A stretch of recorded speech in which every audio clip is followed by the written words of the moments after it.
And engaging conversations. 96.9 FM.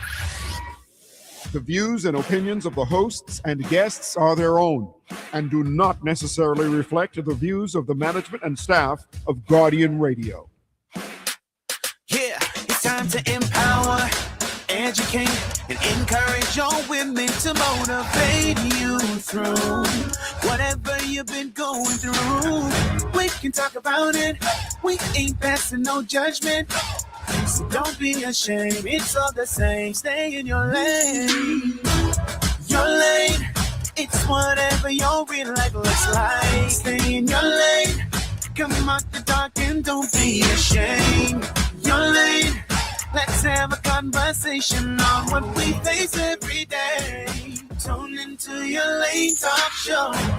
It makes us feel good just to know we're not alone. No more we feel isolated and cast aside. I want you to come out the dark. Just don't be afraid of your heart. So don't be ashamed. It's all the same. Stay in your lane. Your lane. It's whatever your real life looks like. Stay in your lane. Come out the dark and don't be ashamed. Your lane. Let's have a conversation on what we face every day. It's your Lane Talk Show with Coach Trish Hannah.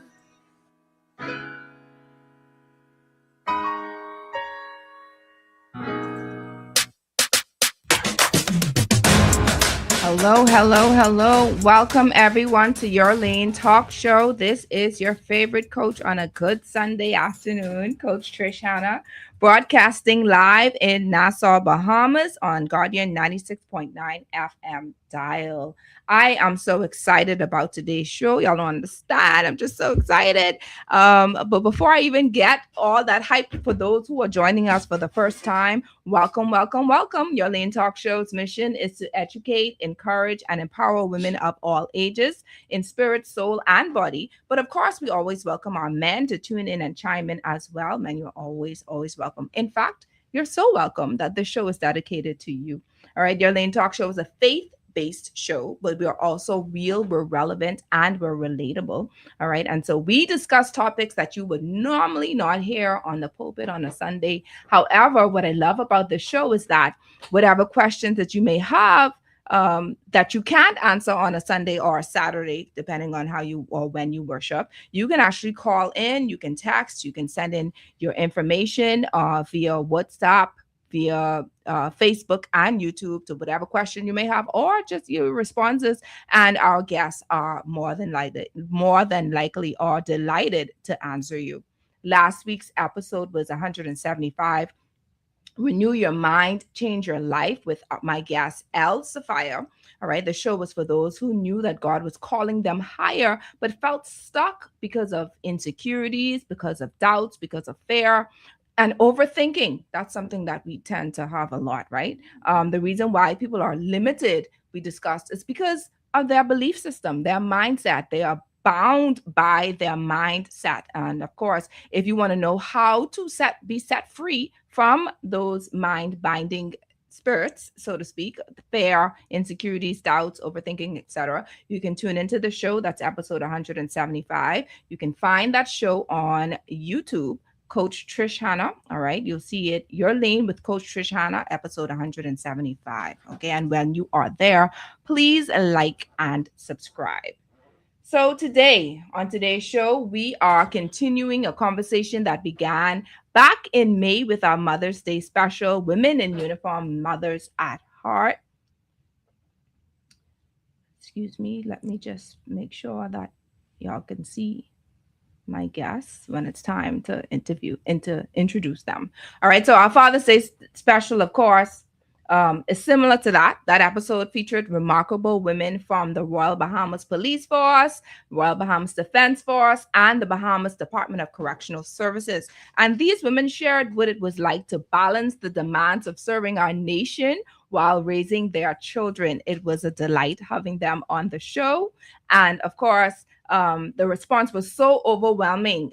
Many listeners were saying, hey, okay, you did a Mother's Day show. When are you going to do the Father's Day with them? You're going to do a Father's Day. And I'm like, okay, I'm going to do it. I'm going to do it. I'm going to do it. So today we're doing exactly that. Our Father's Day feature, Men in Uniform, Fathers at Heart. This particular show is going to be a rebroadcast for next week, Sunday. So I want to say in advance, happy Father's Day to those who are tuning in. And I want to say a special happy Father's Day to my father, Kermit Culmer, and the children, the father of my children, Chaswell, wonderful, wonderful father indeed. Happy Father's Day to you, and for those who are tuning in, and happy Father's Day to my guests. All right, these men, today we're going to shine a spotlight on them. These men who wear the uniform, but also carry the responsibility of being fathers, mentors, providers, protectors, and role models. We often see the officer, we often see the superintendent, we often see the sergeant, but today we want to see the father. And I did share with them. I said, listen now, I know y'all in y'all uniform, some of y'all, and y'all coming in here in y'all capacity, but I want to see the father today. We want to hear about the father in you today. All right, so we're going to put everything else aside. We want to hear about the sacrifices, the challenges, the missed moments. We want to hear about the lessons learned and the grace required to serve both family and country today. Once again, we're featuring representatives from the Royal Bahamas Police Force, the Royal Bahamas Defence Force, and the Bahamas Department of Correctional Services to mirror our Mother's Day discussion that we had in May. And while today's focus is on these three agencies, I have to put my little disclaimer in here because I heard it the first time and I'm going to say it again. This is not the last conversation for law enforcement officers. Next time, Lord's willing, we will look forward to including mothers and fathers serving in other essential areas, such as the immigration, customs, etc. Okay, because you also play a vital role. We also want to hear your voice. But today's focus, of course, is just for these three for now. Yeah. All right. And let me remind you, this is not just a show you listen to. This is a conversation you can be a part of. You can call in, you can text, you can comment live and engage with us and our guests. There are lots of ways that we can be heard today. You can tune into Guardian 96.9 FM radio dial, channel 969 on cable, BTC Flow channel 612, the Guardian Radio app for Android or Apple, on the website www.guardiantalkradio.com, on Facebook, Your Lane Life Coaching, or on YouTube, Your Lane with Coach Trish Hannah. Your Lane with Coach Trish Hannah, episode 176, Men in Uniform, Fathers at Heart, is brought to you by John Shoe Store and Accessories, Tropical Gyros, Your Lane Life Coaching, the Children's Dream Journal, available at All Seasons Book and Gift Center in Palmdale or on Amazon, Thompson Trading Brands, Lysol, Del Monte, and Airwick. We're also brought to you by Commonwealth Bank and 242 Media Connect. Now, for those who don't know what 242 Media Connect is, listen, the voices are there, the stories are there, the talent is there. All right, 242 Media Connect is your go-to space to connect media and message across the Bahamas. Whether you need a guest or you are the guest, this platform is for you. Don't miss out. Go to Facebook, search 242 Media Connect, and get connected today. Let's elevate the conversation. So for those who are listening, if you want to call in or comment about anything, I think there's a question that I have available if you want to answer. And it is, what is one lesson your father taught you that still impacts your life today? What is one lesson your father taught you that still impacts your life today? If we have time, I may ask my guest that question too. All right. So for those who want to call or text, the text number is 422-GR96. That's 422-4796, or you can call 323-6232, 325-4316, or 325-4259. Now, today is about honoring the men who answer the call of duty while answering another equally important role or call, and that's the call to fatherhood. I want to thank Commissioner of Police Ms. Shanta Knowles and staff, Commissioner of Bahamas Department of Correctional Services, Mr. Don Clare and staff, and the Commodore of the Royal Bahamas Defence Force, Mr. Lloyd Moxie and staff, for making this show possible. I want to also thank our guests for receiving and accepting the invitation. And without further ado, I'm going to go ahead and introduce them to you. I'm going to start off with Superintendent Leonard Ramsey. Superintendent Leonard Ramsey is of the Royal Bahamas Police Force, a proud husband and father of 2 daughters. He has dedicated 29 years to law enforcement. He currently serves as Deputy of the Public Affairs and Communications Department and is pursuing a doctorate in business administration.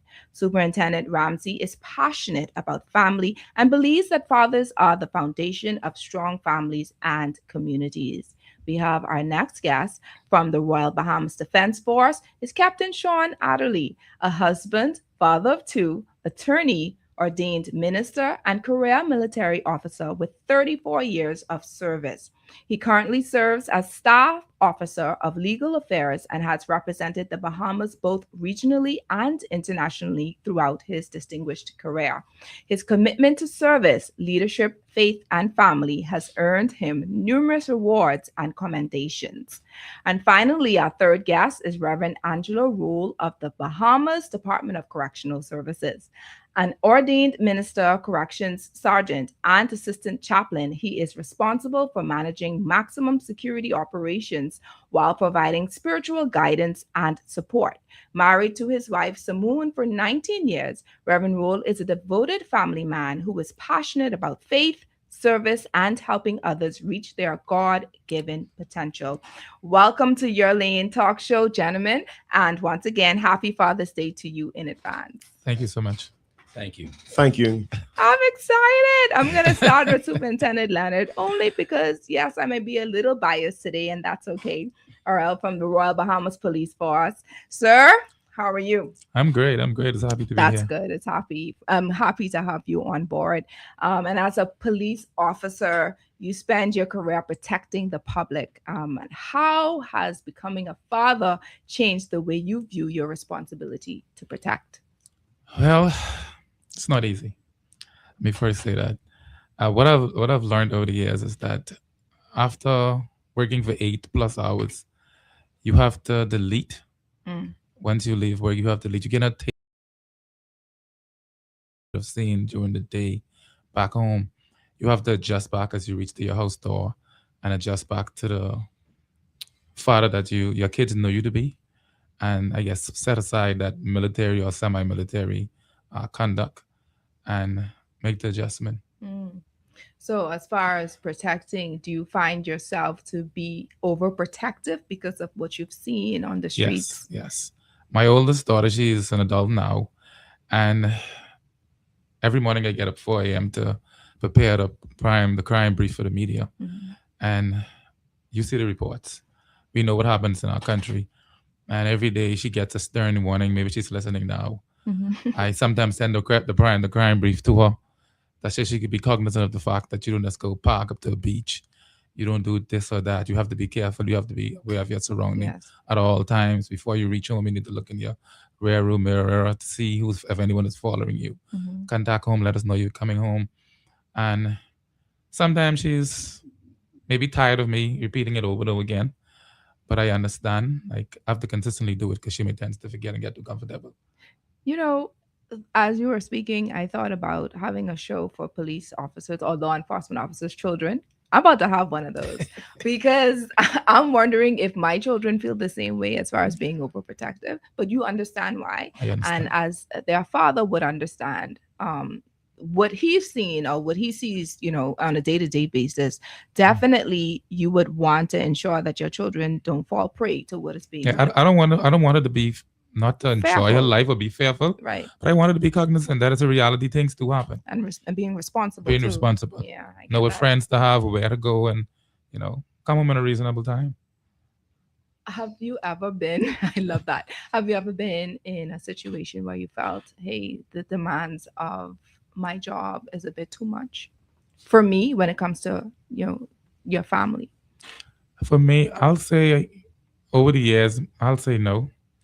At one point, I did have some trying time, and at that point, I was posted in a homicide section in CID. Mhm. My wife, who's also a law enforcement officer at that time, she was the organization medical orderly. So she was on call to deal with injured officers, and I was on call to deal with people who died. Who died. Mhm. So, and then we had two kids under the age, mine age. So the question is then, who's going to be home? What if she get a call and I get a call at the same time? What are we going to do? So it became a welfare issue, and I would have asked. I think the organization needed it more than they needed me in homicide. So I applied for transfer, and it was granted. So yeah, that was the most trying time, I'll say. Other than that, we pretty much managed because we understood that we are in fact in law enforcement, and we have to find means of making it work and to put in our time that we're being paid for. I like that. I like that. And no one taught you that. No one tell you to say that. That's you being real today, Yes, right? yes. Because I I mean, mean, you have some people who be like, "Man, this is you just can't too much. complain. I don't Yeah. know if I can deal with it." You have to You manage your know. time, and you have to manage your time. So that's actually a good tip for those who are tuning in. It's all about time management, Yes, right? yes. I love that. Many fathers struggle with being emotionally available. How have you learned to balance being strong for others while remaining present for your children? Well, like I said earlier, I signed up for it. I took a swan 29 years ago as a young man. I guess 17 and a half, fresh out of a family island, Malket Island. Right. I took a swan out to serve him at as and successors. And today I feel the same way. And if you can, how should I say, handle it, it's not for you. You know, your mind control your body, and you literally have to discipline yourself to face what comes. Mm-hmm. You know, it's a reality. And I've learned over the years to make the adjustment or to find means to, I guess, take care of my kids when I'm out there and doing what I have to do. The public needs the police, needs law enforcement, because the reality is, if the prison, the defense force, and every police officer go on a sick leave tomorrow, take vacation, there's no Bahamas. No, And we cannot function. no. You know, people may complain about us or find issues with us, but the reality is we are the first persons they run to when they have an issue. Mm-hmm. First responders. Yeah. Yeah, I love that.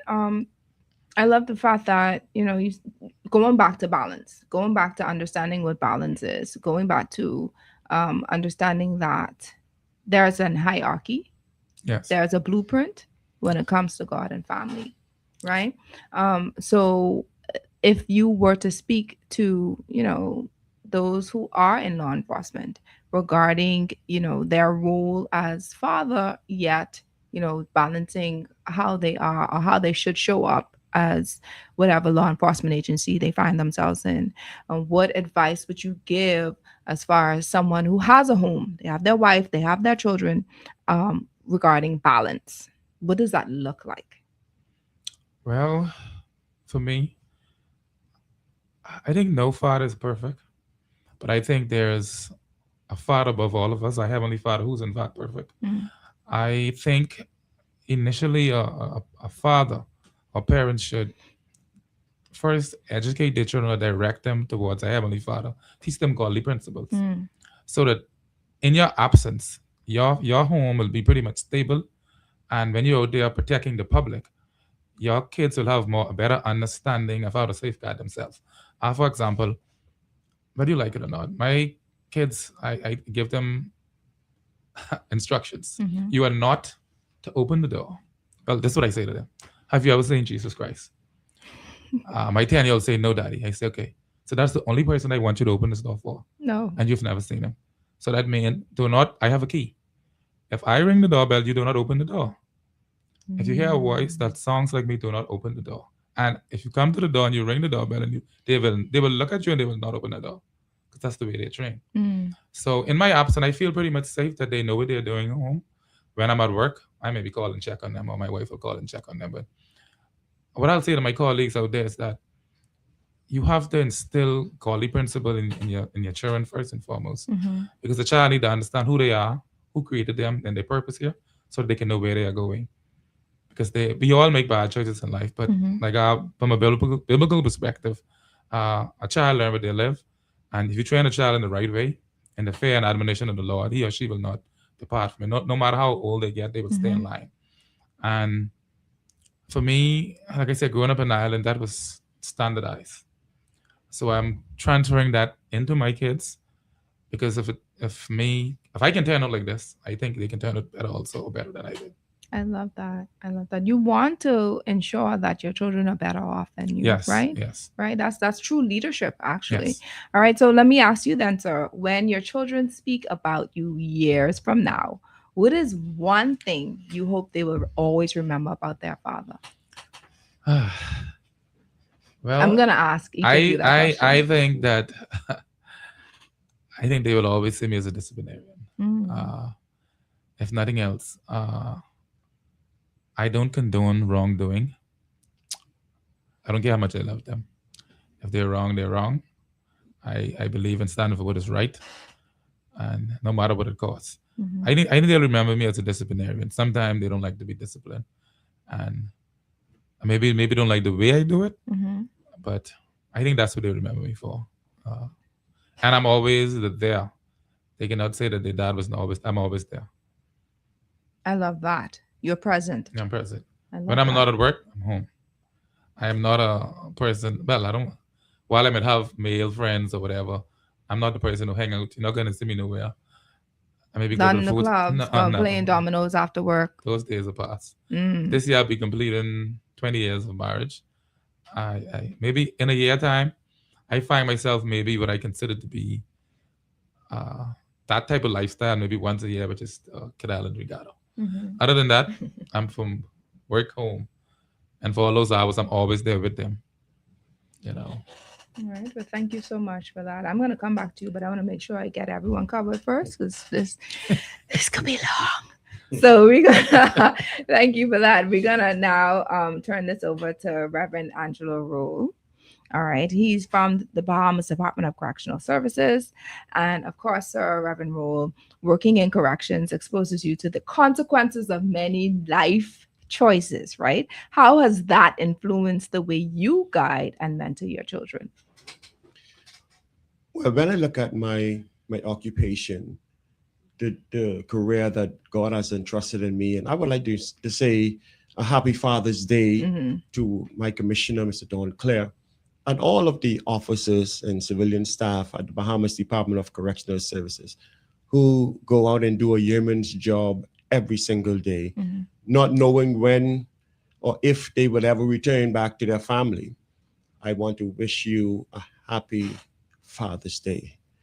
When I look at the clients that we that we have at the Bahamas Department of Correctional Services, and I see so many missteps, misguidance from their lifestyle or from their parenting, it brings me to mind how fortunate I was to have a father like my father who's deceased, Mm-hmm. a very strong disciplinarian from rural town Exuma, and those traits would have helped me and mold me into the person that I am today.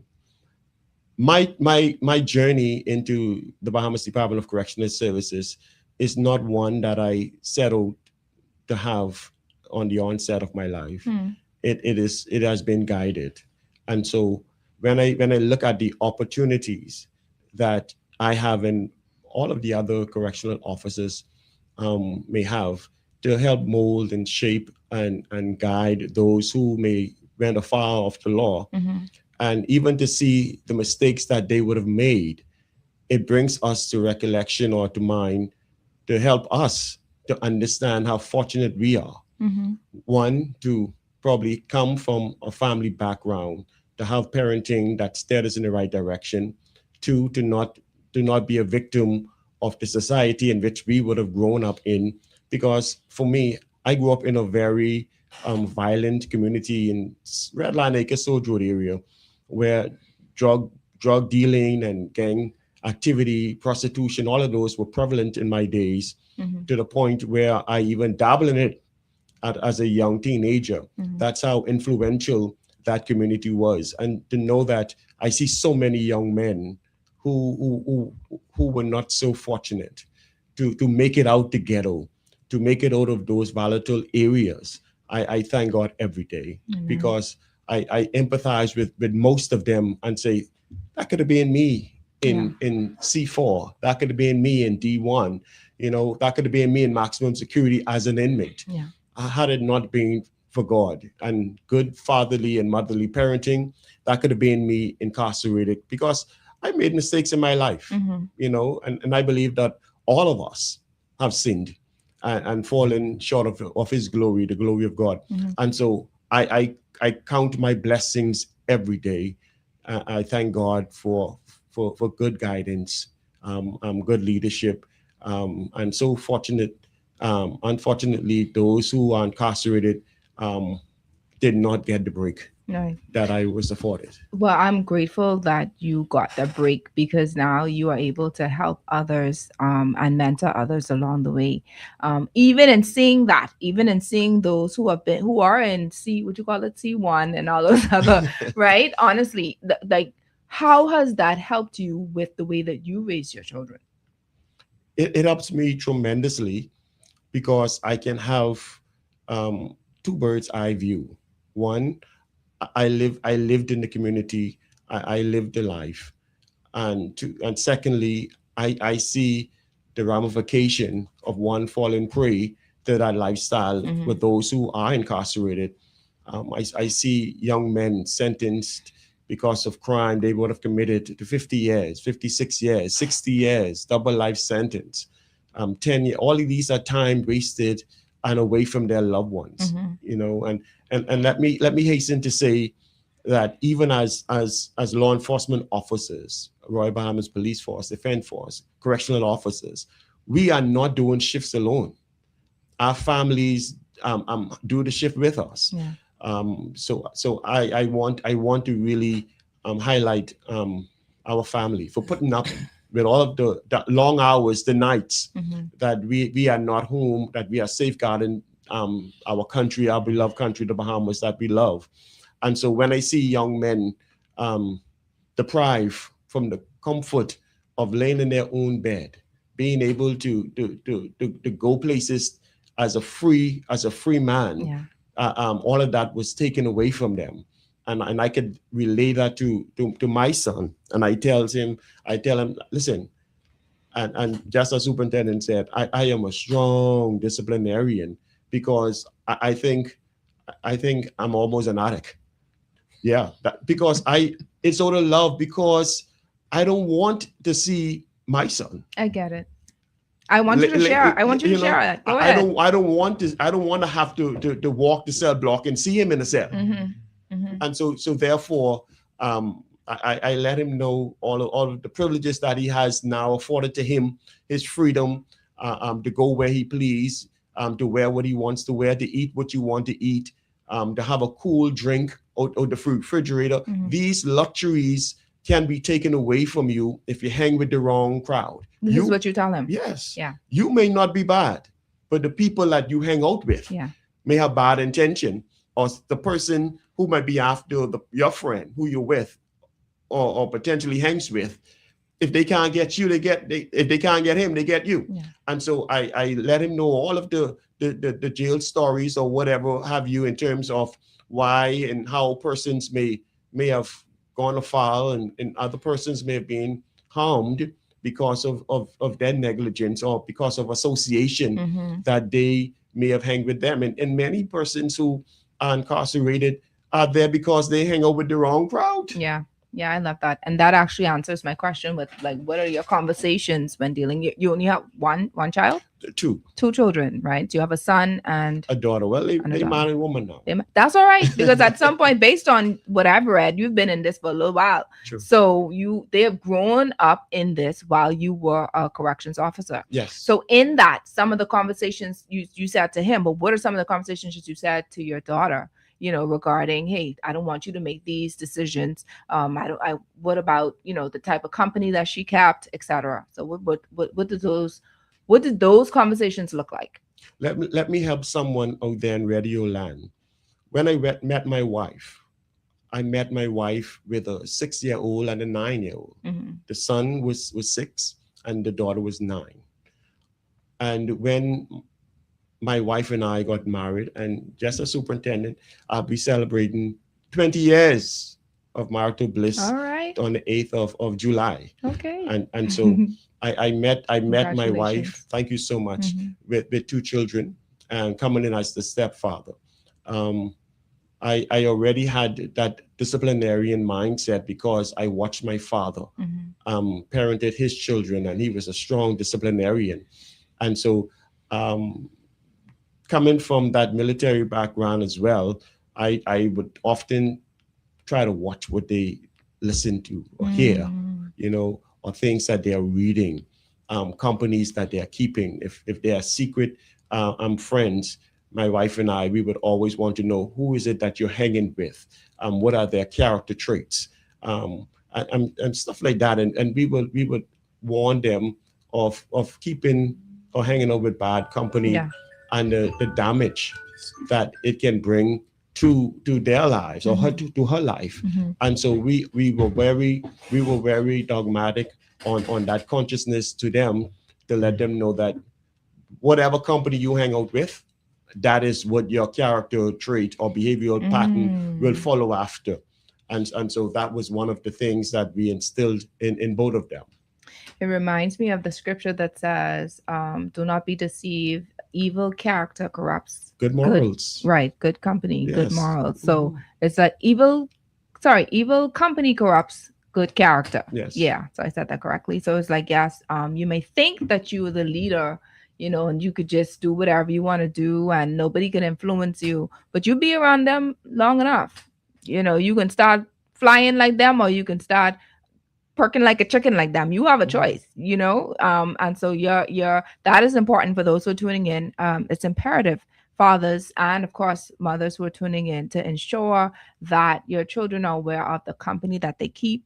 Of course, we don't want to see them in cell block number 7 or in or of any of those. Honestly, now I'm playing, but I'm being quite serious on any of those things, because of your lack of discipline.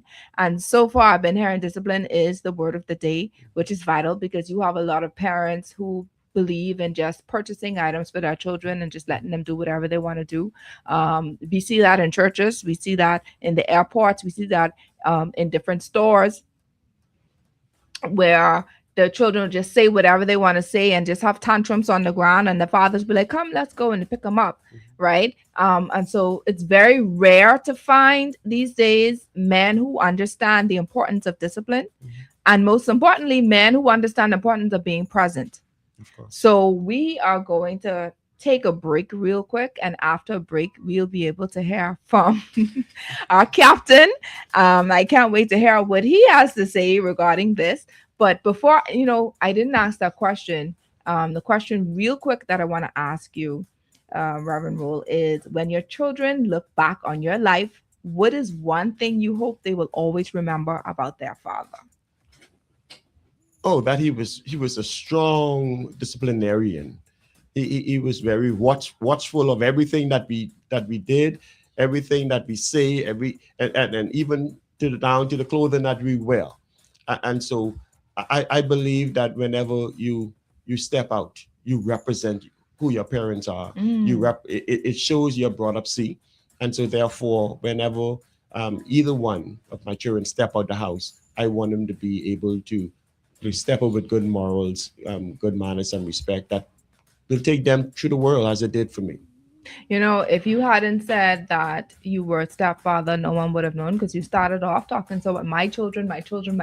So I commend you for stepping in and putting in that role and being there, and teaching them discipline. And of course, not being able to share whatever that was that you dealt with in the past, to ensure that they don't fall prey to, the environment that you once was in, so that they can live that prosperous and fulfilling life, right? The fulfilled purpose. So yes, my producers like to Shawn wrap it up. Okay.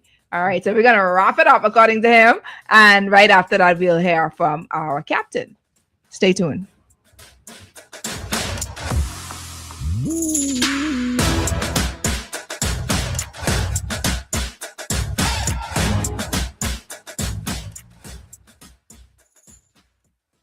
At the heart of every great meal is a simple yet powerful idea: quality. At Del Monte, we are committed to cultivating quality, growing the freshest, most nutritious vegetables, fruits, and tomatoes for your family. with non-GMO ingredients and BPA-free packaging. You can trust that every can is packed with goodness. So whether it's a quick snack or a hearty family dinner, Del Monte brings wholesome flavor to your table. Look for it in your favorite food store. Del Monte, fresh taste, smart choices. Distributed by Thompson Trading. John Shoes and Accessories is your one-stop shop for all your footwear needs. You will find what you're looking for among the growing collection of classic and trendy styles with new arrivals every week. John's covers the whole family and has great prices, helpful and friendly customer service. Your experience shopping with us will be time well spent. Shop with us online at www.johnshoes.com. John's also now carries small home appliances. So come on into John's, located on Rosetta Street in Palmdale and Carmichael Road West. John's, we put fashion at your feet. Tired of banks forcing you to use technology to bank the way they want you to? Your convenience is important. So no matter what your banking needs, Commonwealth Bank's friendly staff are always available in branch for that personal one-on-one service. But when you choose technology, our online and mobile banking app offers you state-of-the-art functionality. The choice is yours. Commonwealth Bank. Bank the way you want. You need to turn up the volume.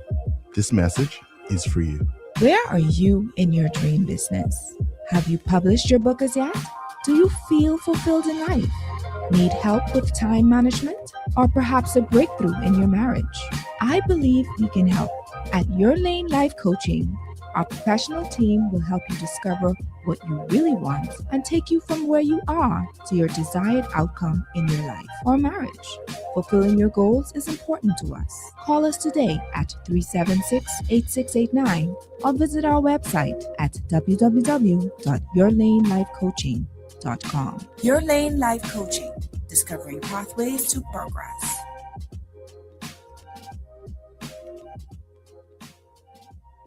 John Shoes and Accessories is your one-stop shop for all your footwear needs. You will find what you're looking for among the growing collection of classic and trendy styles with new arrivals every week. John's covers the whole family and has great prices, helpful and friendly customer service. Your experience shopping with us will be time well spent. Shop with us online at www.johnshoes.com. John's also now carries small home appliances. So come on into John's, located on Rosetta Street in Palmdale and Carmichael Road West. John's, we put fashion at your feet. This is Guardian Radio 96.9 FM. Fresh news, smart talk, all day.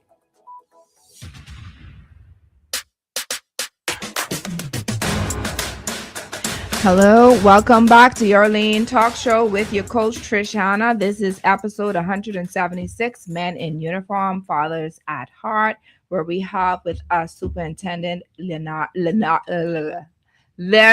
Ramsey. I don't know what happened to me just now. I had a little fit. I don't know.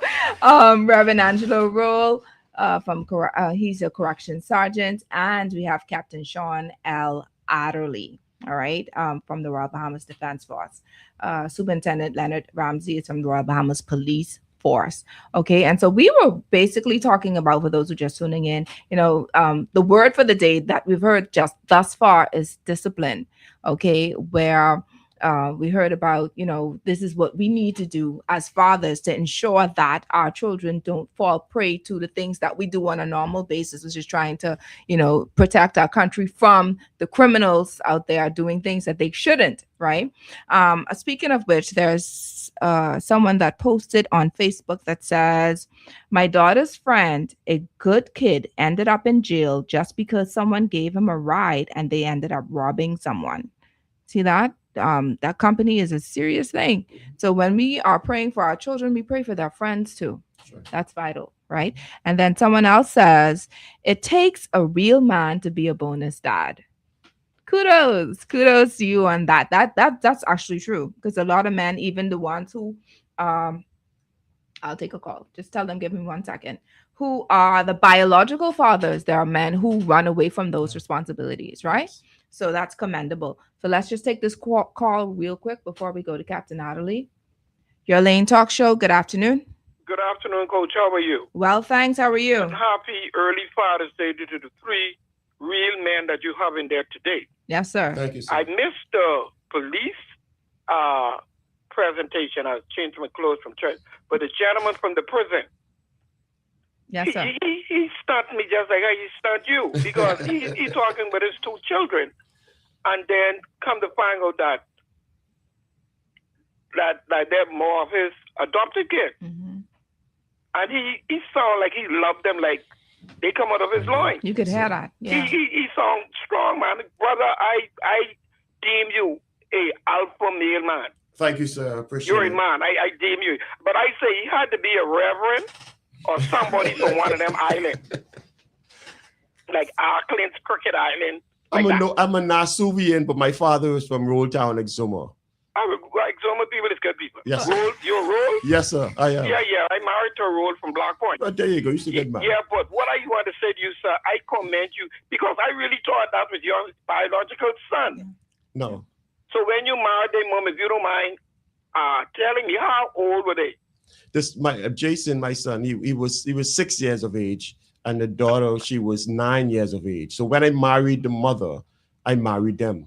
And, but you had like that. Everybody comes at once. So I mean, at that age, they must have known their dad or something. Most definitely, both of them knew their father. But I slipped right in and I took on the role of the father in the home. But let me ask you something, sir. If growing up, if their father still wanted to contribute to their life or wanted to see them, would you ever try to block that? Not at all, because it's healthy relationship for them to have a relationship with their biological father. I was filling in, and let me say this, and I know a lot of people mightn't call you coach, but plenty of people listen to this show. I am in a situation with a lady. My wife is now deceased. This year will make 11 years. I'm dating a lady now. She has a daughter. A female child, you should be very careful with who you're dating. Right? And I told her I want to meet, the girl is about 8. And I told her I want to meet the girl's father because I like her to know who his daughters be around. Right. You know what I'm saying? Oh, you don't have to meet him. He's a this, he's a that. I said, no. I want to meet him. So now we on a wave now just because she don't want me to meet him. I don't know why. Okay. Well, if somebody was dating my wife with my children, I need to know who my children is around. That is absolutely correct. I need to know what's happening. That is correct. And I extend the arm to tell her, I want to meet him. This, big talk, long talk with you, being talking with you. I just want to introduce myself to him because if time was to come and we have to get married, and I have to discipline the child because the child would be in my house, I taking care of the child. She's now part of my responsibility, like the gentleman said, right? And I can't go wrong, but I disciplining somebody's child who I know actually know the man come knock me in my head or something. Can I right ahead. give you an advice? During your marriage counseling, ensure that the pastor, the reverend, whoever is counseling you all, have an opportunity to counsel with you and the children. And the daddy.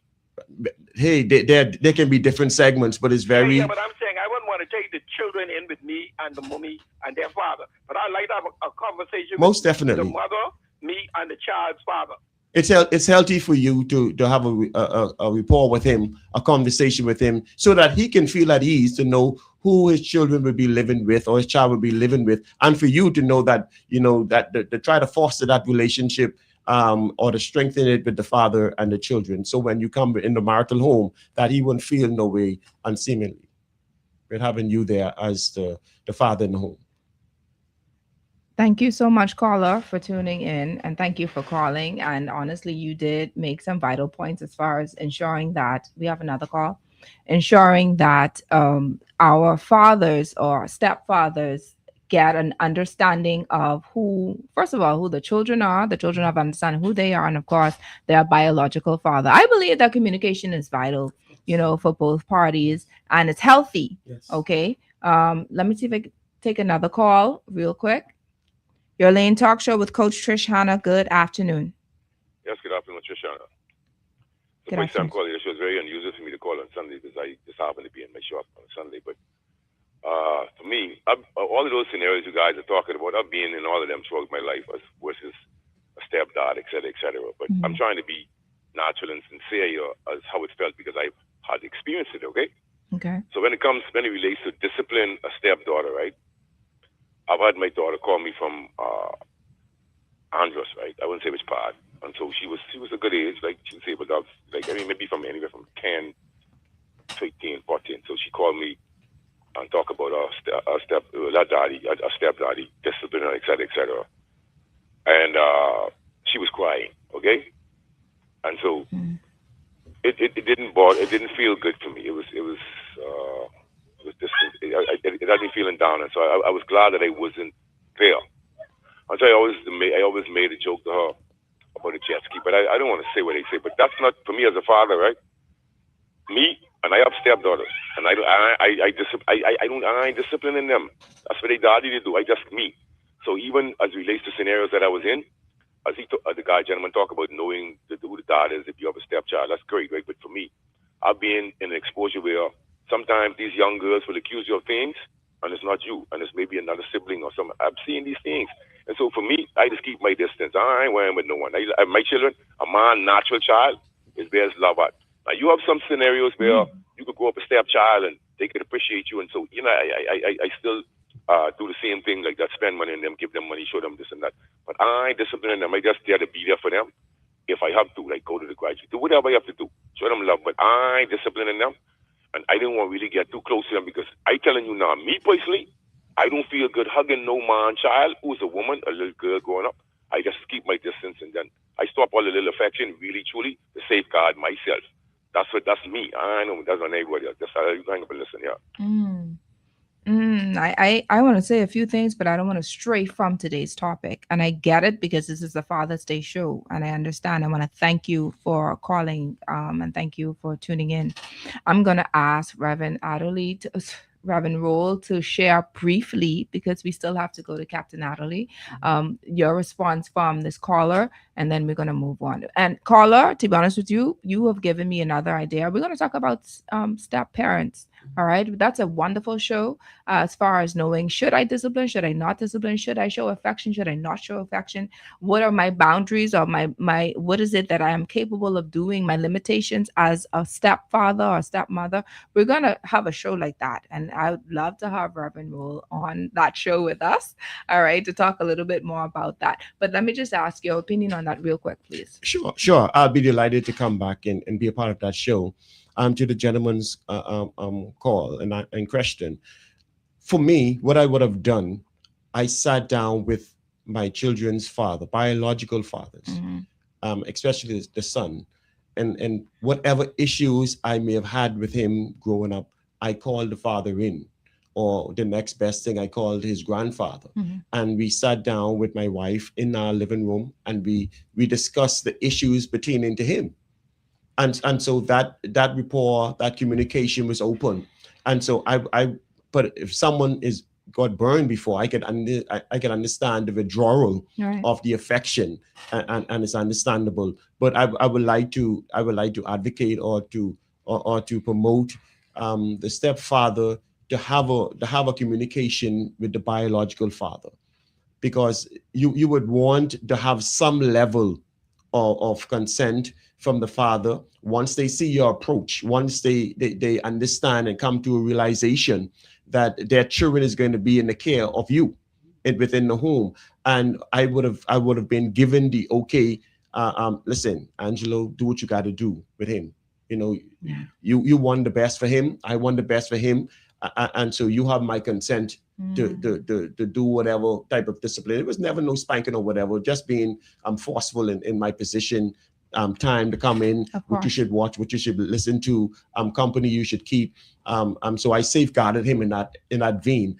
And whenever there was a deviation or stepping away from the guidelines I laid in the home, I would call the father and listen, talk to him, XYZ, and the relationship was seamless. Yeah. And they would always would say, listen, you're doing a great job with my son, XYZ. I appreciate you, XYZ. So you got to keep that relationship and that communication open. Yes. So that when anything happens, the child wouldn't be able to run to the father or to the parent or someone else and say, listen, this is what happened and this is what transpired. No, I'm going to call him in in your presence, and we're going to have a discussion. We're going to talk about it together. Yeah, and it makes the whole relationship healthy. I love that. Now listen,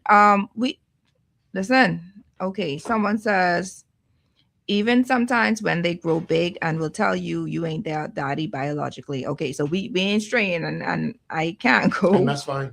In the child's life if she beating around. Okay, I have to read that later. All right. Sorry, I don't mean to. I know this is Father's Day show, but let me just get Captain Adderley, and then whatever happens after that, that's on us. All right. Captain Adderley, thank you once again for joining us. We know that military service often requires tremendous sacrifice. All right. We had your colleague on the show that's talking about how she had to go out to sea for like months, weeks at a time or whatever have you. What has been one of the greatest sacrifices you've had to make as a father while serving your country? Well, good afternoon, Trish. Good afternoon, Bahamas. Good afternoon to my colleagues and fellow guests on your show this afternoon. And I too would like to extend a happy Father's Day in advance to my father, as well as to all the men who I serve along with, who I've had the privilege to serve along with in the Royal Bahamas Defence Force, and of course to all the men in the Commonwealth of the Bahamas. So one of the greatest challenges that I would have had as a father, military service, as you said, is sometimes very demanding, and we called on to do deployments and whatever have you, and to be away from home for a very long time. One of the greatest challenges that I would have had, my son was born on the 4th of March, and on the 10th of March, I had to be deployed for 6 months. And so, that was a challenge for me. So I got to see my son for 10 days, and then I was gone for the next 6 months. When I saw him, he was half my size, but and you asked me this question, and when we had the conversation, I said, I really don't have a challenge. And when I say I don't have a challenge, it's because I have a good wife.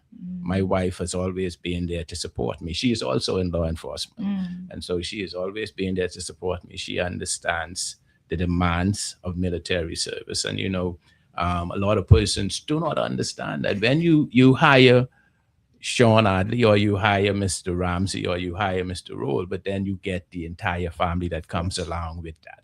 Okay, and you are familiar with that. I understand. Okay, and so that has been my experience. So during the times, since then, have you been on deployments? Oh yes. Or in their young age, teenage age, years, etc. Yes. So how have you been connecting with them and being intentional about connecting with them? So, I also told, my daughter and my daughter is now 25. My son is 22.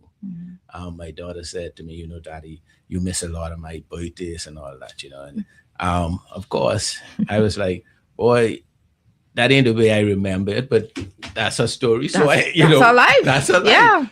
But one of the things that I do when I'm with them, I am with them, like Superintendent Ramsey. Being present. I'm present, I ain't hanging out with no boys. I ain't partying. I with my children. And, persons, my wife will tell you, hey, if he ain't home, he the work. Okay, or he the church. And that's me. My life is my family. I love that. I hope the men listen here, y'all. Please go and share the word, share the live. Tell them tune in, because this is important. I don't want to stray too much, because I do want to have a chance to speak myself. But you know how many men out there, how many mothers out there, and how many mothers and how many children are complaining that their fathers are not present. Oh yeah. All right, because they think that their job is paramount, that it's the first thing that they would want to do and the only thing that they would want to do, and then whatever happens after, that's on them. You understand how many? I can't take a call right now. Not now. Let me just get him, and then we can go from there. Yeah. All right. So caller, thank you for trying to tune in, but let me just get Captain out, and then after my questions, if we have any other time, we can actually receive calls. Okay. Men, there are women too, but most men aren't present. They're there. They're in the home. They come when it's time to sleep, but then they go back to work and then they go play the dominoes and then they go, not saying that socialization isn't relevant or important, because you want to socialize. That's a part of your balance and being human. Yes. But having to, especially for someone in the Defense Force, where you have to go out to sea for so many months or so many weeks, or deployment for so many months or whatever have you, you want to use whatever time, the precious time that you do have, to spend with your family. Yes. Yeah. Most definitely. All right. So have there ever been moments when you, when your children struggle to understand why your service required so much of your time, and how did you navigate those conversations? So yes, I know there were times when, my son, my daughter may have asked, well, Daddy, you could be here for this event, you could be here, and I have to go out to see. And so I would say to them, I have to wait, but of course, when I get back, and I guess, social media have its advantages, because, if they have an event that I cannot could watch attend, I've been able to watch it on via social media. Yeah. And so that has been an advantage to me, a benefit to me. Let's talk about discipline then, because since that is the word of the day, I know Defense Force emphasizes discipline and structure, right? How has that shaped the atmosphere in your home? Well, my children, I guess they would say I'm paranoid to an extent. I'm OCD. Guess what? No, my son and my daughter will tell you, even at their ages now, they go out. If you come home 4:00, I sitting on the TV room waiting for you. Okay, that's just me. I don't sleep if I know that my children are outside. I can't.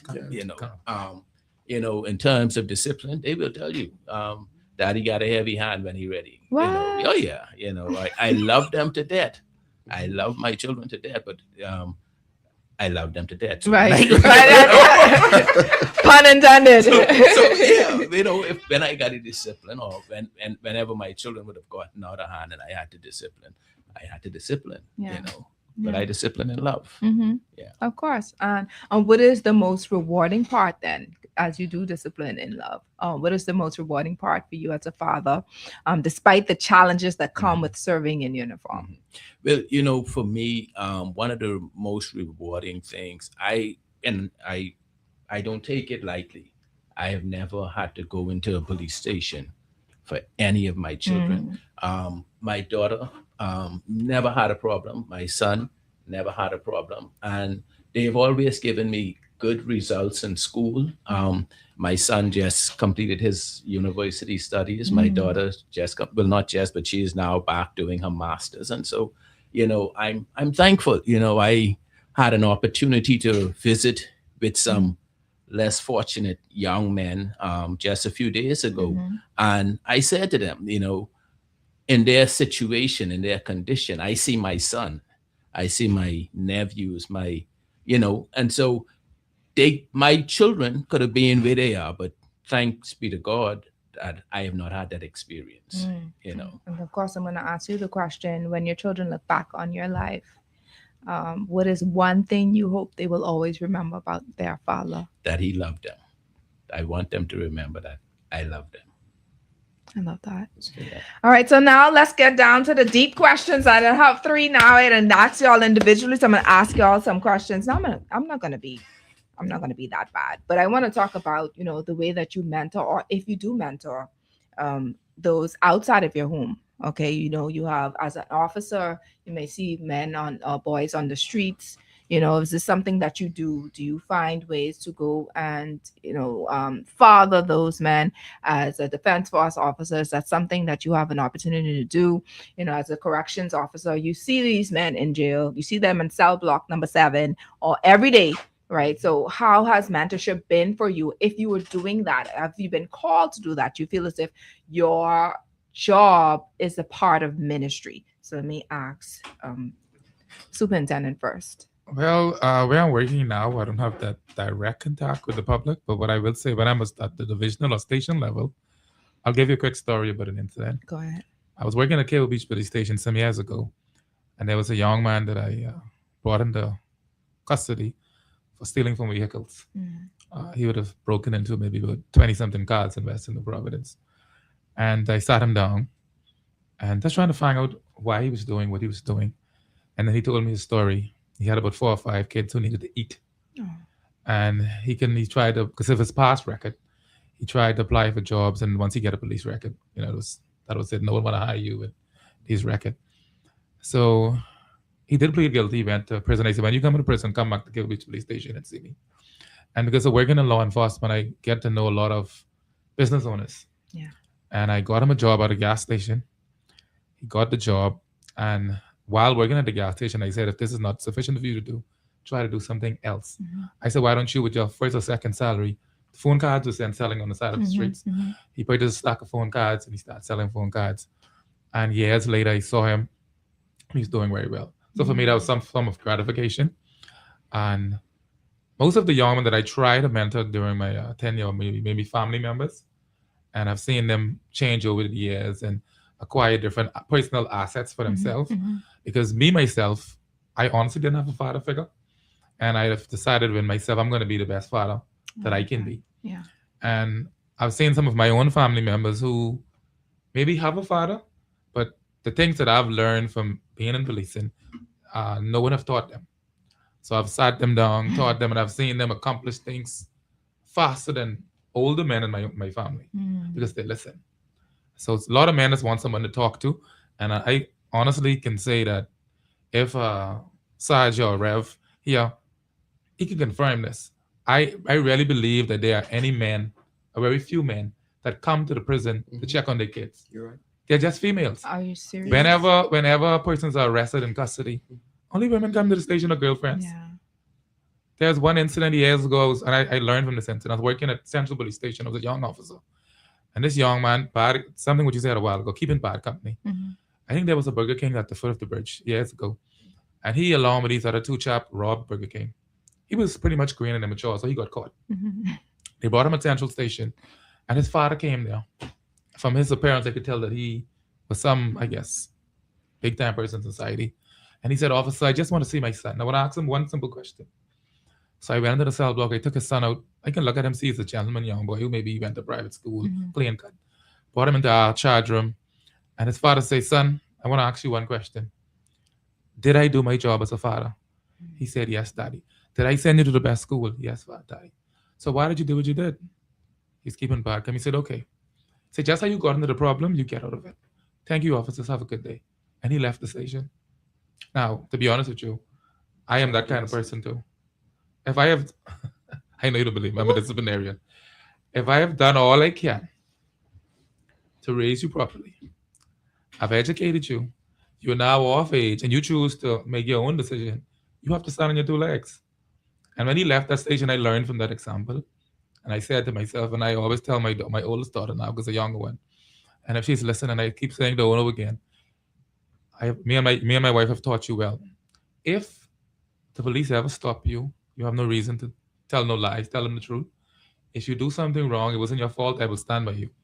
But if you blatantly do anything that is wrong, and you tell them you're a Ramsey, do not tell them that you are related to me.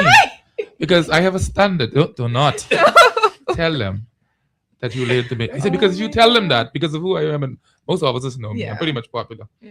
They may decide to give you a break, and you need to be punished. I said, so walk a straight line and represent, like you said a while ago, represent your parents. A child learn what they live. Of course. And that's my advice. I mean, as a mother, I know you're like emotional. I feel some kind of way with that, but I understand it because that's the only way you can teach them. If we always allow our children to get by just because of who you know and who our fathers are, then when will they learn? No, they're never going to learn. Okay. Never. So let me ask this question to Captain as well. I'm going to ask you. I forgot the question I asked you. Captain Adderley, what I asked you. What was the question? Y'all remember? You mean about the challenges? Yeah. No, that was not the question. No, the question I asked is, have you had opportunities to mentor those outside, of your home, those on the streets, etc.? Maybe, people, Haitian immigrants, any illegal immigrants or whatever have you on the boats? Church. I don't know. Well, yes, I have had numerous opportunities, and one of the things that I've experienced, and right there within the organization, we have a lot of young men and women who come into the organization, and they come from homes where they have not experienced father figures, and they have not had persons to sit down and mentor and counsel them. And so that has been, sometimes I find myself in that role, to the point where I have persons, young men and women walking up to me and saying, "Hey, Daddy, how you doing?" Wow. And I'm like, "Hey, be careful now." That don't sound right. You don't get no problem. I won't get no problem. No. I've had persons within my organization who look up to me as that father figure, who look up to me as that mentor. Yes. And so yes, I've had opportunities even within my church. There were times when I participated in we had a youth program some years ago. We used to call it Kingdom.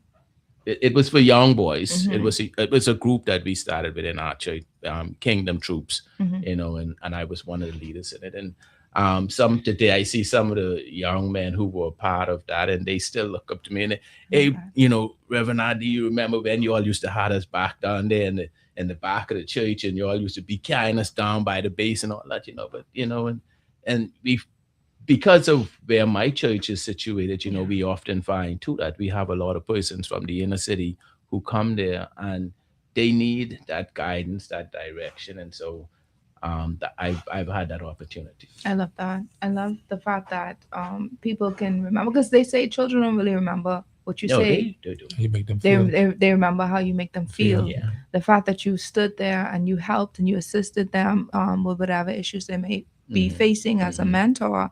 They understood that, hey, there is someone else out there who care about my well-being. Yes. And that's so important. Let me just read some of the messages here on social media. Thanking God he gave us amazing men.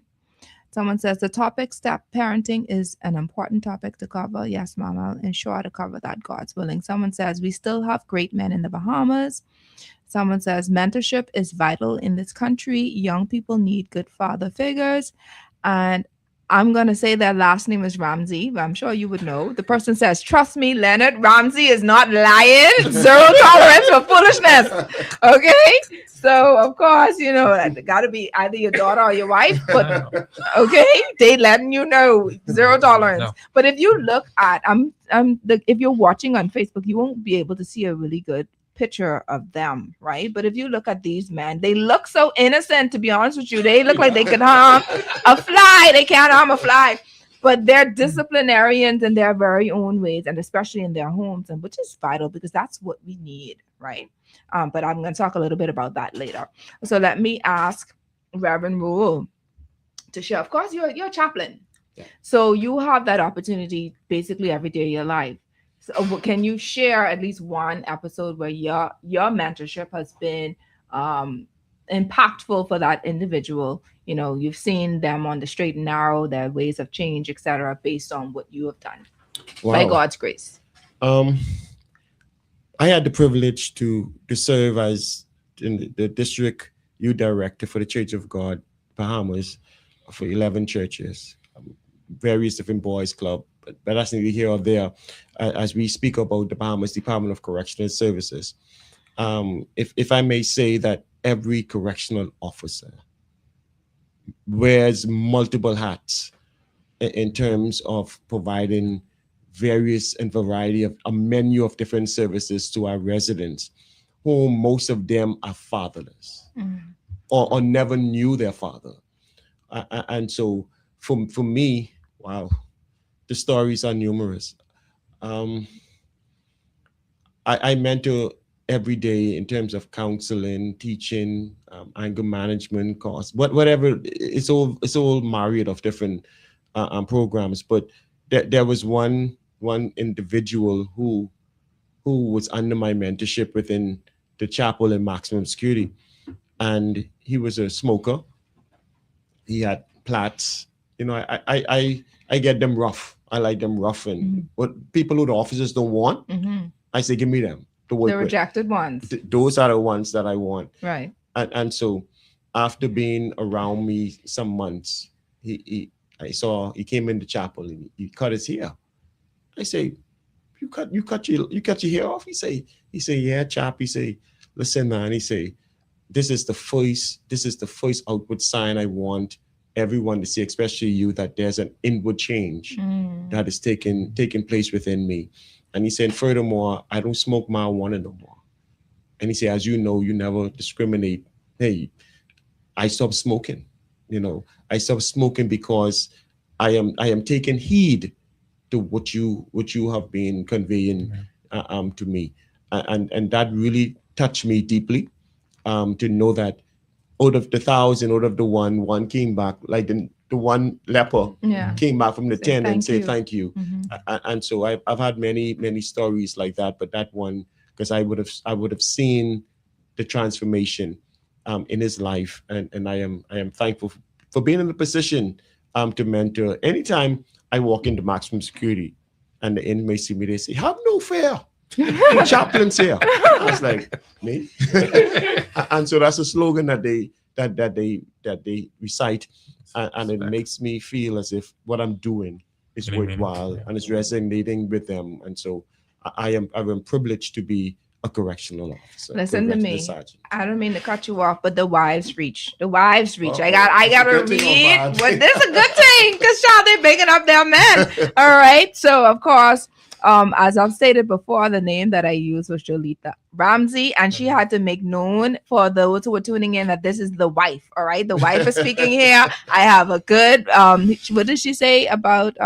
Trust me, Leonard Ramsey is not lying. Zero tolerance for foolishness, which is good. All right. And then, of course, we have Indira Adderley that says Shawn is a great father without having a father figure himself. That is vital because that's something that I want to share briefly as well. Simone Rolle said, let me chime in.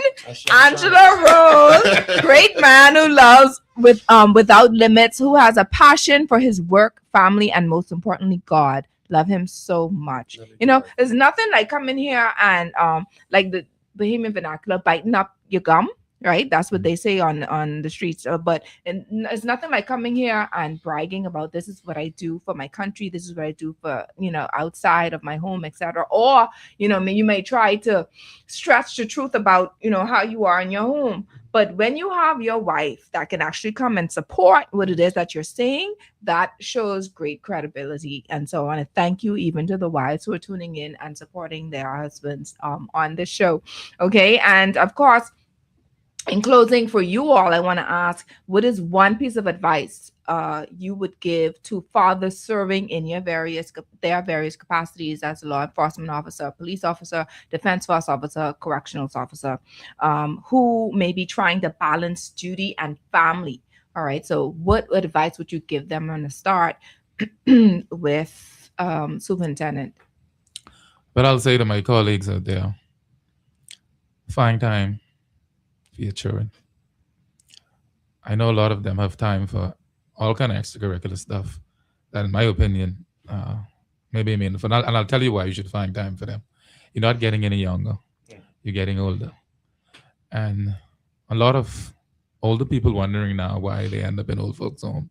The kids don't want to take care of them because you didn't take care of them. You're absent. You have a lot of absent fathers. Take care of your children so when you get old, they will take care of you. Do not waste all your money caravanning, spending on extracurricular stuff. Invest in your children. Make sure they're educated and they can be able to stand against anyone and function properly. I'm listening to Mr. Ali next to me. His daughter's about to, son or daughter? My daughter is His daughter's about to graduate a master's. I cannot wait for my daughter to graduate a bachelor's. It's the one who's 10? No, that's the one who's 18. Okay, all right. No, the one who's 10. She You got a long way to go, sir. She got a long way to go. But like I said, I'm a disciplinarian. And whether she like it or not, she'll have to follow the same path. Yeah. And invest in your kids, and spend your money usefully and wisely. And from the day they're born, you should start saving for them to go to college. So you don't have to remortgage or find the money from the day they're born. Put aside something for them. You might not have anybody to do it for you, but that don't mean you must do it to your kids. That's important. So that is my advice. I love that. And he spoke, of course, to the finances. I mean, wondering why, okay, well, we have our children here and we don't have the finances to take them abroad, take them off to school. Of course, the way that you train them at some point, you could always get, by God's grace, assistance, financial assistance, et cetera, et cetera. But you do your part. And, every so often you put a certain percentage on the side, the banking, whatever institution that you use, to ensure that you have the necessary finances to further their education. All right, so let's move on to Captain Adderley. So what I would want to say, the one thing that I would want to leave with my colleagues is, when it comes to your children, there should be no compromise. When it comes to your family, there should be no compromise. And I know you speak about finances, and being a good father isn't always about the finances. Sometimes it's just being there. And my wife came on and said, someone who didn't have that father figure in the home. And I that is something I believe in strongly. I didn't have it, but I wanted to make sure that I was always there for my children. So be there. No excuse. No excuse. No excuse. And that's something that I hear on the streets as well. Yeah, well, my father didn't do it. I didn't have a father. That gives you no excuse. God has granted you grace and blessings to have a child, so that you can pour out what you did not have. Sure. and steward your children well. So don't let the fact that nobody was there for you be an excuse as to what you should be doing as a man. Let's hear from you, Reverend Rolle. I believe, and according to the Bible, a father should leave an inheritance for his children. Children. I Heavy believe, on the children's children. Oh yeah, most definitely. Okay. All right. Your children are your greatest investment. Blessed is the man whose quivers are full, whose house is full with children, because they are going to be the ones. I believe Superintendent Ramsey would have mentioned it. Take care of your children. We are getting older, and so you would want more for them than what you were afforded to. If you can afford it, and give them the best opportunity for good education. Do a savings account, even if it's $20 a week, $50 a month. Put it aside for your child or your children. So when they become of age or college level, what it is that they would have is what you would have saved for them. And I would like to also leave with my colleague, de-escalate before leaving work. Do not take the pressure of work home, because I needed a great adjustment. When I first entered the workforce in the prison, they put me straight in maximum security in the West. And so it's such a high temperature environment. You speak at such a high level all day. You go home and you speak to that. What am I doing? And she's like, you're in home, you're in the work, relax. Leave that outside. Wow, I'm in the work for sure. And so I had to learn over time to de-escalate, either take a long drive, the coastal drive home, find soothing music on the way home, try not to take work home, because it could lead to some abuse, alcohol, drugs, whatever it might be. And so I would like to instill that, or to echo that, to depressurize yourself before you leave, you reach home, and so that, and be present with your child. You may not have the financial means, but at least you'll be able to see your son or your daughter running around and they calling you daddy. At least they can have a vivid memory that dad was there always for me. So be present in your child's or your children's life. I love that. I want to also share that your children are watching you. Yes. So for those who are tuning in, they're not only listening to what you say at home, they're watching how you treat people in public, how you handle conflict, how you speak to their mother. Y'all ladies, had to put that one in, right? And how you carry yourself in the community. Your example is often your greatest lesson. All right. You want your children to, when they're older and they find their life partners, to say, I want to be like my dad. I want to find a wife that is like my mom. I want to treat my wife the way that I watched my dad treated my mom. You don't want to have them say, oh, well, I didn't like how my dad treated my mom, and so I don't want to be like that. Or to continue what you've been doing, the way that you've been acting and how you've been responding in the home into their homes, right? Another thing is that dealing with young men in our streets is not always about correction and the, how should I put it? The hard loving, that it's not all about that all the time. Sometimes he needs connection. Connection is vital. Not every boy needs something to be rough or someone to be rough with him. If he wanted roughness, he could stay on the streets. Okay, and I'm saying this to the law enforcement officers now. I know that there's a time for everything, and I'm please forgive me because I don't want to get in. Like my husband was telling me, "You are no police." I ain't no police, right? But I want to say that sometimes, not all the time, but there are times when you may hear God say, "Don't do it like that." You know what I mean? Be a little gentle with him. Listen to him. Hear him out. Let him vent on you for a second, because you never know what these men are going through, these boys are going through, right? So it's not about come here, boy, and roughing up all the time. You don't have to do that all the time. Some men learn differently. Some men would receive, the love that you give them, and then change because of that. The advice that you give them and change because of that. Never underestimate the power of mentorship. Okay, you may not be the biological father of every young man you encounter, but you can still be a father figure. You can still guide, encourage, and inspire. So see your job as a ministry. Yes.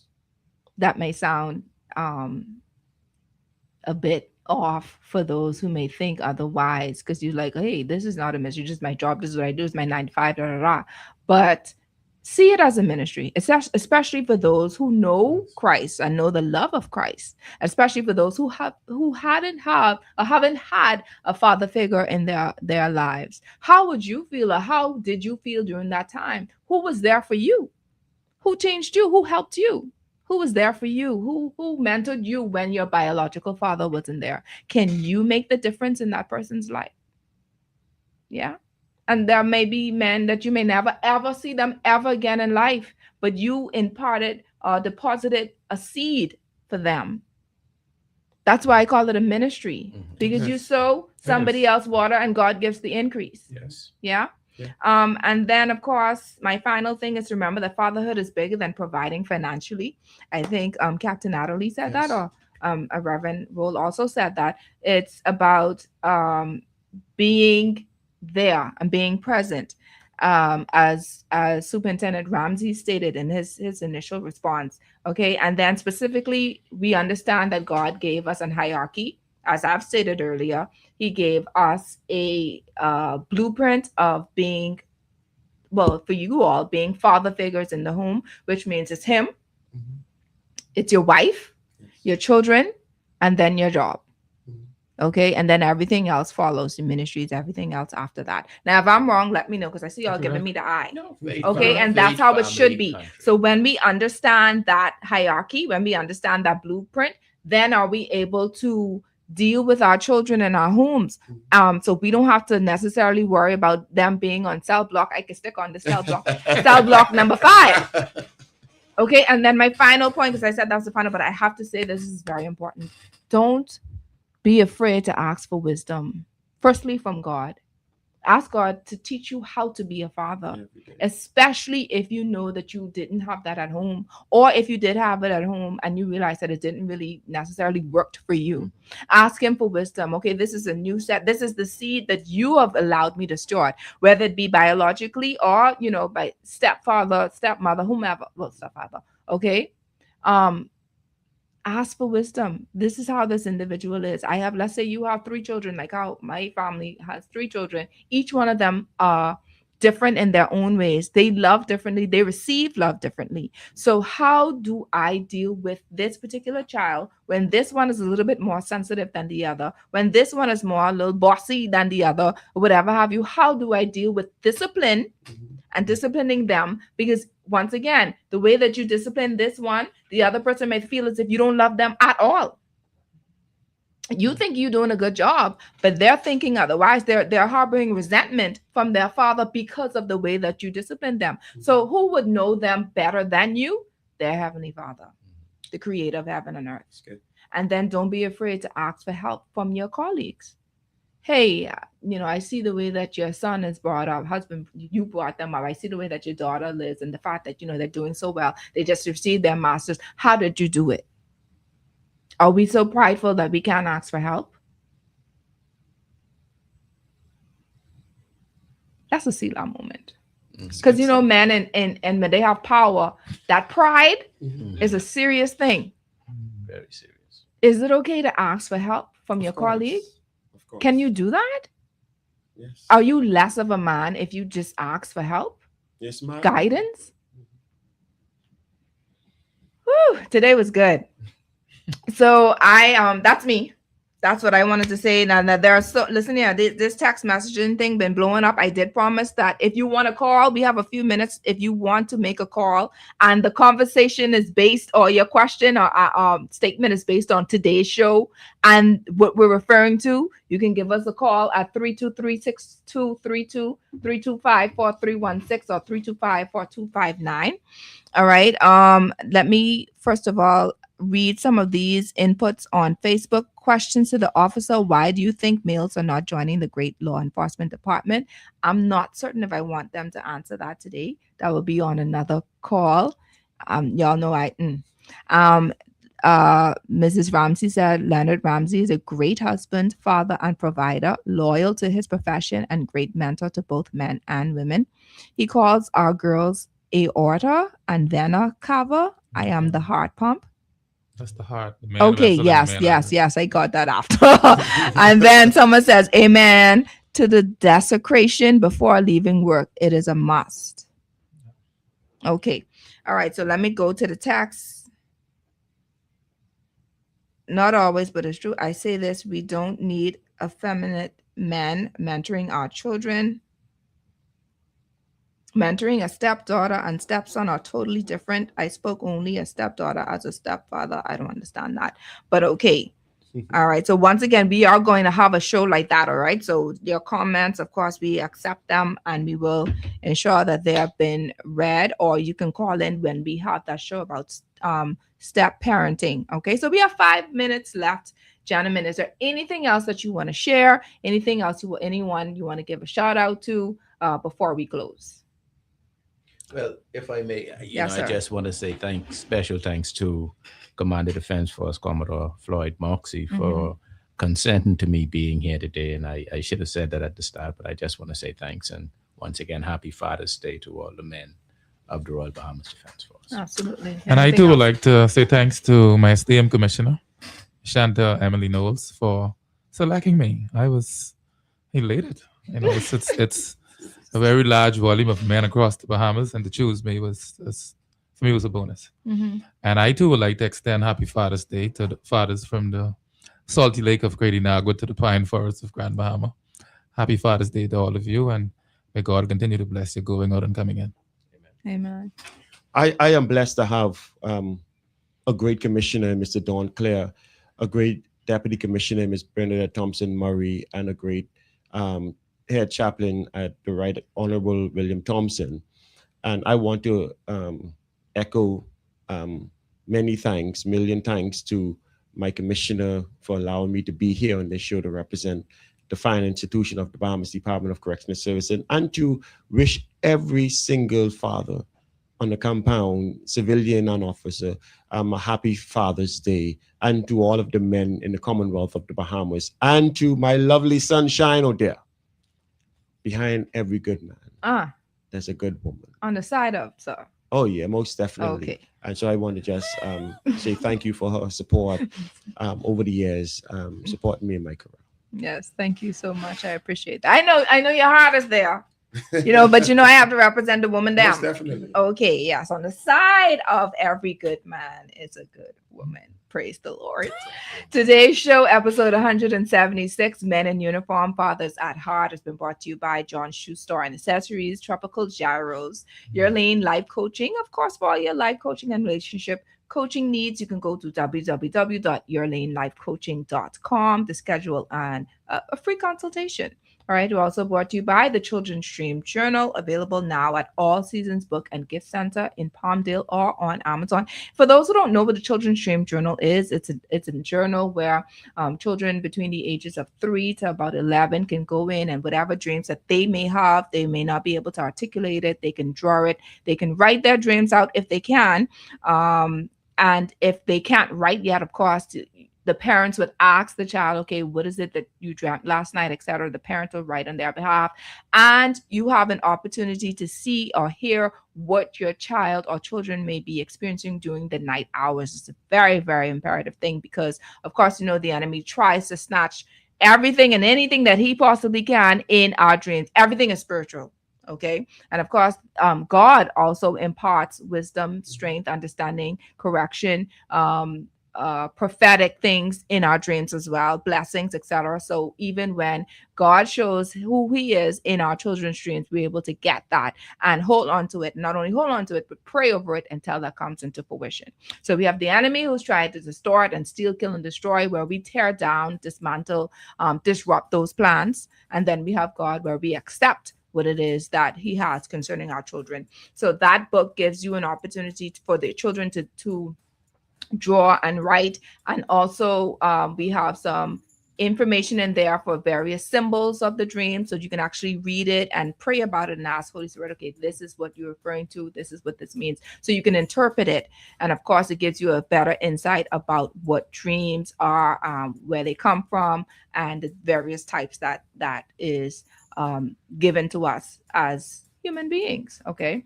We're also brought to you by Lysol, Del Monte, and Airwick, all distributed by Thompson Trading. Thank you so much, Thompson Trading. We're brought to you by Commonwealth Bank. And lastly, we're brought to you by 242 Media Connect. All right. So what we're doing next week is we're using the same episode, and we're going to have it as a rebroadcast next week, just to honor our fathers for Father's Day. And in closing, I want to thank once again our Commissioner of Police, Ms. Shanta Knowles, and staff, Commissioner of Bahamas Department of Correctional Services, Mr. Don Clare, and staff, and the Commodore of the Royal Bahamas Defence Force, Mr. Floyd Moxie, and staff. You all have been tremendous. You've helped me with the first show, and of course, you did not disappoint this time. And I can tell you, handpicked. You were all handpicked from the mother's show to the father's show. Y'all were handpicked from your superiors. So I know it's been an honor. And it's been a privilege, and I am grateful, and I'm honored to have you on the show. You've added so much value, so much wisdom, so much insight. Thank you for being a part of Your Lane Talk Show. All right. Thank you so much for those who've been tuning in for the first time. And of course, to my continued listeners, please continue to tune in. You can go on Your Lane Life Coaching on YouTube for more great shows. And once again, while you're there, please like and subscribe. Once again, I am Coach Trish. We are on air every Sunday at 3:30 p.m. For those who be like, I never have a this show. Yeah. Every Sunday, 3:30 p.m. on Guardian Radio 96.9 FM. I pray that you were all empowered, educated, and encouraged today to stay in your lane. Happy Father's Day to my male listeners who are tuning in. Until next time, happy Sunday, everybody.